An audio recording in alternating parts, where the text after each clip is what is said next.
আসসালামু আলাইকুম সুপ্রিয় দর্শক, সবার কি অবস্থা? হাজির হয়ে গেলাম দীপ্ত টিভি নিবেদিত দেনা পাওনা নাটকের 268তম পর্বে কী সব ঘটতে চলেছে তার অগ্রিম আপডেট নিয়ে।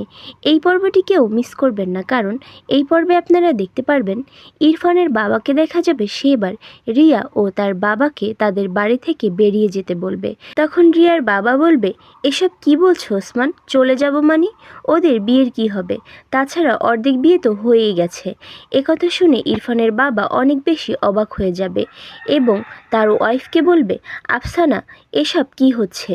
আমার ইরফানের তো বউ আছে, ওর বউ থাকা সত্ত্বেও ওরা কিসের বিয়ের কথা বলছে? তখন ইরফানের মা সব কিছু তার হাজব্যান্ডের কাছে খুলে বলবে। তখন আরমান বলে উঠবে, ছি ছি আঙ্কেল, আপনি এখনও এত কিছুর পরেও বিয়ের কথা ভাবছেন? বাবা তো চলে এসেছে, এখন তো অ্যাটলিস্ট এই বিয়ের নামে পুতুল খেলাটা বন্ধ করুন। আর আমার ভাইয়ের জীবনে লাল বউ ছাড়া অন্য কোনো মেয়ের জায়গা নেই, বুঝতে পেরেছেন? এখন আপনারা আসতে পারেন।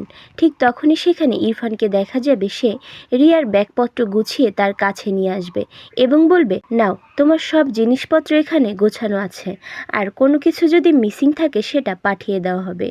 এখন তোমরা এই বাড়ি থেকে বিদায় হতো। এই বলে ইরফানকে দেখা যাবে সে রিয়া ও তার বাবাকে তাদের বাড়ি থেকে তাড়িয়ে দিবে।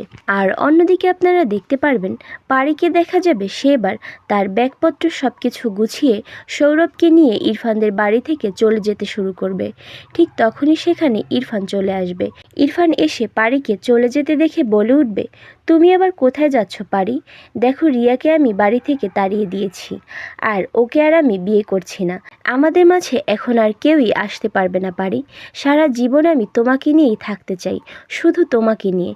তখন পারি বলে উঠবে, আমি থাকতে চাই না ইরফান, আমি সৌরভকে ভালোবাসি, আর আমি সারা জীবন ওর সাথেই থাকতে চাই। একথা শুনে ইরফান সহ তাদের বাড়ির প্রত্যেকের মাথায় যেন আকাশ ভেঙে পড়বে। আর এছাড়াও থাকছে আশ্চর্য সকল ঘটনা। সুতরাং সবাইকে দেনা পাওনা নাটকের আগামী পর্ব দেখার আমন্ত্রণ রইল। ধন্যবাদ।